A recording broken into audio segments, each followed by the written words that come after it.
good morning, good afternoon, good evening, you lovely people, whichever one it is for you. Welcome back to Lilywhite Lane. I hope that you're all having a ruddy good Sunday and weekend, wherever you are in the world, and whatever you are planning to get up to. Tottenham Hotspur 4, West Ham United 1. That was the full-time score yesterday at the Tottenham Hotspur Stadium. A brilliant, scintillating performance from Tottenham Hotspur and a horrendous pile of pygmy hippo feces performance from West Ham United. It really was a mixture of both. And in my opinion, you can't look at it one-sided, you know. It frustrates me when I see Spurs fans say it was all West Ham being poor and, you know, whenever we win a game, it's all how bad the opposition were. Whereas when we lose a game, it's how bad Spurs were. Just like it frustrates me when I see people saying it was all Spurs, you know, we were excellent, we're beating top sides, title charges on, top 4 hunters on. It's like, calm down, you know. West Ham, they are a bottom half of the table team. Those are the type of teams that we've been beating so far this season. I want to see results against top sides and consistency. And until we get that, I won't be 100% behind this manager. But the team and the manager deserve credit for yesterday because they got it right. The team stepped up. The manager made substitutions when he needed to. And West Ham were absolutely horrendous. It really is a mixture of both. You can't look at it so one-sided that West Ham were horrendous and that's why we won. Just like you can't look at it as we were so brilliant and absolutely on it from minute one. And that's why we completely dominated that game. It really is a mixture of both. Just like the Manchester United game, as I say. They were poor, but we took advantage of it. We deserve credit for, you know, taking advantage of it, putting the ball in the back of the onion bag 3 times, just like they deserve the slack for how bad they were. And it's the same yesterday, in my opinion.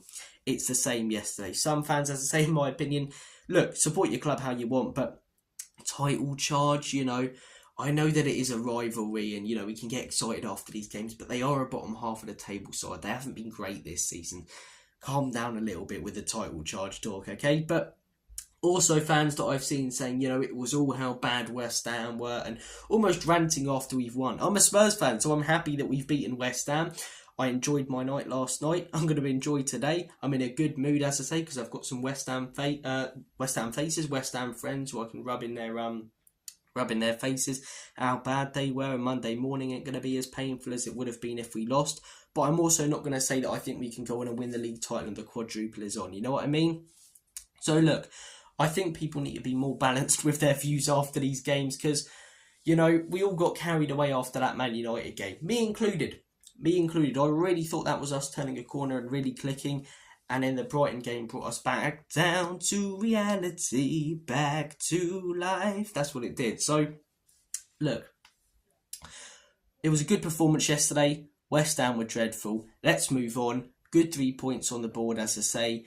Good victory, positive performance. But, yeah, it was both Spurs being brilliant and West Ham being horrendous, in my opinion. Look, the second thing I want to talk about, I mentioned it briefly a second ago. Ange got it absolutely bang on. Absolutely bang on yesterday. Look, beginning of last season, I was 100% behind the geezer. End of last season, I was struggling. We were getting battered left, right and centre by sides like Liverpool, you know, Chelsea, Arsenal. And it was hard to watch. And the beginning of this season, we've been struggling to get results against the top sides. And in games where the manager needs to step up, make changes, tactical tweaks, as I say, he hasn't done it. So he's got a lot of criticism from me. I was very, very close to saying Ange out after that Arsenal game because of how dreadful we were and the fact he did nothing about it, you know. Then we started to go on a decent run, as I say, 5 wins in a row, started to regain that faith in the manager. And that was all thrown out the window again, you know, against Brighton. He's just stood there doing nothing in that second half. Yes, the team are falling apart and the players, as I say, deserve the slack that they got for that. But he's watching the team fall apart and crumble like a chocolate digestive in a milky tea. And he's doing nothing about it on the sidelines. So he also deserves slack. So, look, yesterday I criticised him for his lack of substitutions, for comments such as substitutions don't matter or along the lines of that. I don't know how specific it was, but it was along the lines of substitutions aren't important or don't really matter to me. Something like that. He made them yesterday and they changed the game. Brought on Pape Matar at half-time. It allowed Bissouma to move up to that number 8 role, as I say. Kulusevski playing the 10. And our midfield was functioning far, far better in that second half. Don't get me wrong. I like Maddison. I rate him as a player. But first half, every time he was looking for an ambitious pass, he'd stop himself and play the simple pass. He was slowing play down when he got the ball. you know, it was the right decision for Ange Postecoglou to sub him off. Took action when he could see that things weren't working out in the team, as I say. And the action that he took, you know, led to us winning that game 4-1. Do we win that game 4-1 if Sarr doesn't come on? Probably not. Look, Pape Matar Sarr, he got that assist, as I say, for the Sonny pass, which was excellent. But I don't think he was necessarily brilliant. It was just a dynamic that changed in the team when he was brought on, as I say, to almost play as that more defensive midfielder, allow Bissouma to step up into the 8, where he's so much better, and he really was in that second half. He was all right in the first. Second half, he was fantastic.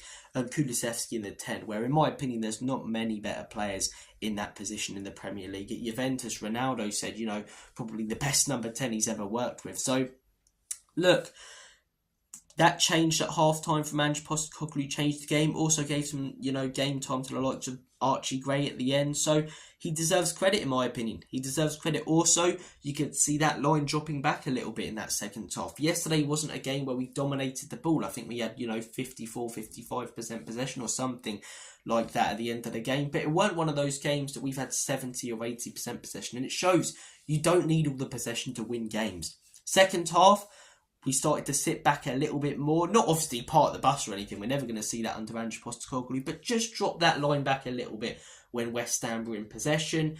Because you could see how high of a line they were playing. You could see that we had quick players up top like Heung-min Son. And we were counter-attacking them. And we were cutting through them. We were cutting through them like a hot knife through butter in that second half. So credit to Ange Postecoglou. He made some tactical changes that I could see, as I say. Unless the players just did it on their own initiative, but I don't believe so. You know, it's been trained into them to high press and play that high line every minute of every game. To see us drop back a little bit and counter was positive. And he deserves credit for the substitution at half-time and the substitutions, you know, toward the end. His tactical changes, his substitutions changed the game and, in my opinion, won us that game. And fair play to him. Now what I want to see is if things start going tits up and Pete's on against Crystal Palace, make those changes as well. Same as in the Villa game and these big games, as I say, not necessarily the Palace game. Of course, it's a big game, but I'm talking about when we come up against the Aston Villas, the Manchester Cities, the Arsenals, the Liverpools, the top sides in the Premier League. Chelsea included now. They've been a good side this season. I want to see them react quickly in those games, you know, because those are the games where you're coming up against the top managers in this league. And whenever Ange Postecoglou has come up against the top managers in the league, he's really, really struggled, because the top managers, the likes of Jurgen Klopp last season, you know, Arne Slot probably this season, Guardiola, these sort of managers, they make quick changes. They react quickly to what's going on the pitch. And those quick reactions, as I say, those substitutions when they need to be made, win those top teams, you know, the games against us. So I want to see him make these tactical changes, these tweaks against the top sides, and do it on a consistent basis. But he deserves credit yesterday. Made the substitution at half-time, tactical changes, played a huge part in why we won that game. So fair play to Ange Postecoglou. I've had my doubts. I've never said Ange out. I was close to after the Arsenal game, but yeah, got it right yesterday. Got it right. Just need to do it more consistently and against the top 8 sides in the league. Look, I wanted to talk about Kulusevski in the number 10 position, because I briefly mentioned it a second ago, talking about the substitution of Pape Matar Sarr coming on into the midfield. I'm not someone who's been banging on about Kulu in the 10 for years. I can't claim to be. You see people now going, I always said he'd work in the 10, and, you know, they were debating that it wouldn't a few years ago. But I've seen a few Spurs YouTubers who've been saying this for a few years. Danny from the Hotspur Hood is an example. He's been saying that Kulu should play in that number 10 position for a long, long time. Right? And I wasn't sure about it. I wasn't sure about it when we had Antonio Conte and he was on the right, you know. Wasn't sure about it at the beginning of last season. But when I realised that he's a far better player centrally, whether he plays in the false 9 position or the number 10 position, even, you know, the number 8 position as more of a central midfielder, was in that run of games in December. I think we played Nottingham Forest away. I think we played Manchester City away. I think we played Aston Villa at home. Although we lost that game, Kulusevski played in the 10 or centrally in, I believe, all 3 of those games. And he looked mustard. He looked so good. That run of games, sort of, you know, December, early January last season, where he was playing more centrally, he looked so good. He looked so good playing centrally, as I say. And we didn't really play him there towards the end of last season. A couple of games here and there, but not on a consistent basis. Then pre-season, you play him centrally in a few games. The Bayern Munich one, for example, looks mustard. And this season, you know, we've been playing him in the midfield. He's looked so much better. So much better than he does on the right. On the right, at times, he was a bit of a one-trick pony. He was always going to cut inside, and it's not like Saka where you just can't prevent it, you know, because he doesn't have the pace. Playing in the centre, especially the way that we play, as I say, the way that he uses his body, as I say, beating players constantly, getting through them, you know, agility, strength. He's been so good in that midfield. He's been so good in the number 8, in the false 9 in pre-season. But the number 10 is his best position. The attacking midfielder position is where he plays at his best, in my opinion. And we saw that yesterday. You don't get many better performances like that. You know, that is genuinely, I get that it's West Ham, but individual performance-wise, one of the best I've seen at Spurs over the last few years.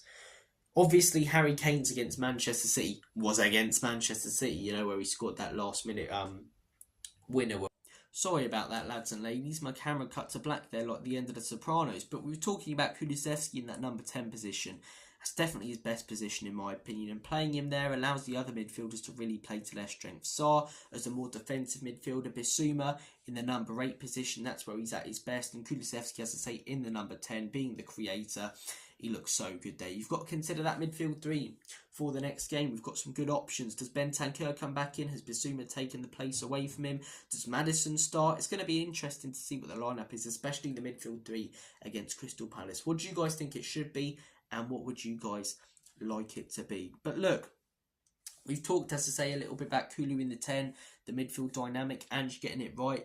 You know, yesterday being a mixture of both Spurs being brilliant and West Ham being poor. Now I want to talk about the Mohamed Kudus situation. Because don't get me wrong, I love Ali McCoist like the next man. Can he be a CDC man and all that? He's fantastic.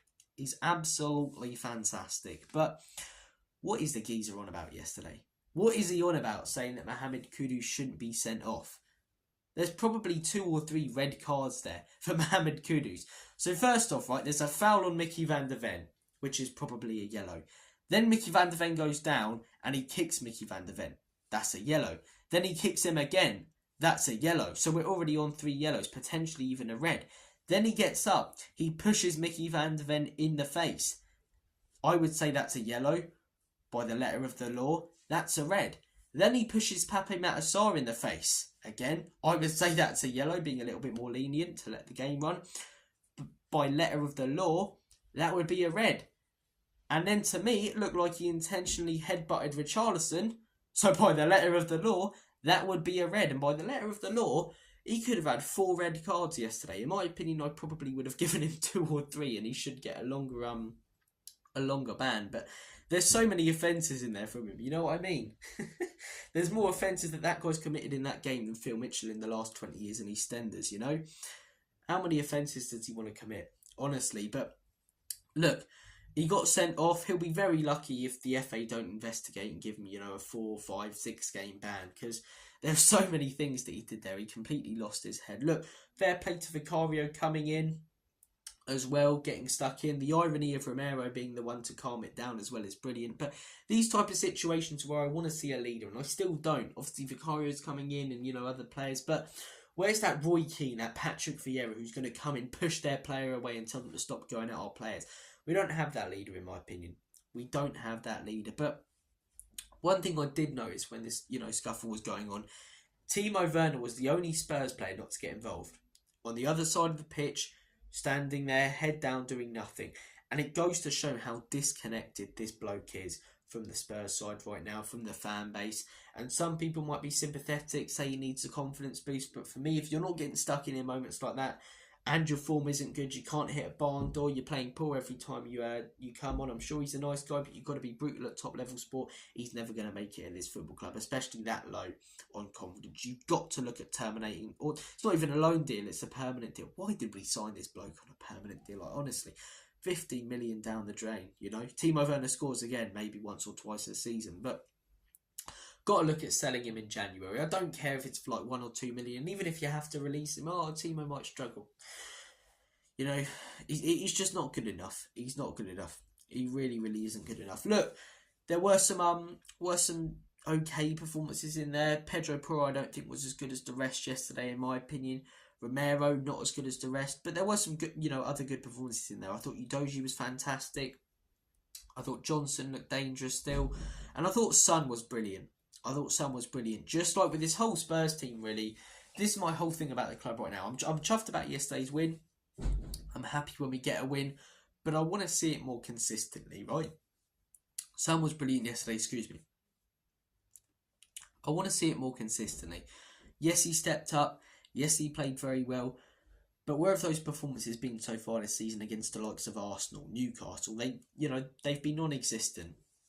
He's been Casper the Ghost in those games. He's disappeared. So I think we need it more consistently from Sonny, but he was brilliant yesterday. He deserves the credit. His performance alongside many others was brilliant. Good to see the likes of Richarlison as well, even if it was only a little cameo, come back from injury, could be useful in the Europa League. And yeah, very, very positive day. Very poor from West Ham. Let's not get carried away, but let's enjoy it, as I say. Ange got it bang on, in my opinion. I want to see it more consistently, though, like I do from a lot of these players and this football club right now. But positive day at the office. I'm going to make like a banana and split. Take care of yourselves, guys. Have a good one. And as always, comedy.